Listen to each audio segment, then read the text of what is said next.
قال عمر العزيز ما يطرح أو يخضع. عمر العزيز ما يطرح أو يخضع مهما تحلق من جميع أطرافه. لو شربه سم النقيع وتجرع في كاس مسموم هج كل نجاته. ما يرتضي بالذل ويتقطع لو شل ذيق الكون فوق اكتافه. بقاك مد بعزته لا تمنع والذيب معروف عزته وأوصافه. من حكمته يصبر وما يتسرح حتى يصيب الشك كل أهدافه. وانصح شكه للهدف يتنصع تبقى عيونه في الهدف ذي شافه. إن كان حصل ذي كان له يتوقع شاف من خلفه طعم بسيافه. يرحل وهو لا قدر حل أو ودع ما تقدر الأعذر على وقافه. كلا ولا كفر الندم با ينفع وقلب لا قد عاف شيء عافه. لأنه إذا خاض الظنونه يقنع بالذات لا كان حصل ذي خافه. ما كل الجرح قلت لك ترقع بعض الجروح آثارها شفافة.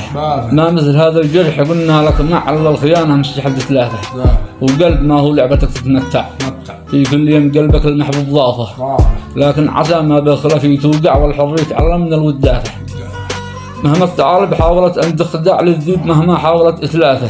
يبقى شموخه مثل عضا وارفع من زاد جور الوقت زاد قنافه. خطع المكر في أبوه ما يقضع مكر هذه عادته وسلافه. مشتك تقول خف الغرور وتواضع.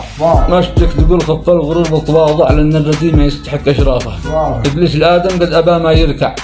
إبليس الآدم قد أبى ما يركع شافك ركع من كيدك اللي شافه. يوم قال تفكيرك الفكرة ضيع بالمكر ذي فكرت في إلافه. تكذب وداخل كذبتك تتصنع واقنعتهم ان العنب جوافه. مثل الذي يقتل وعاد ويزع يكبر وعينه للدموع درافه.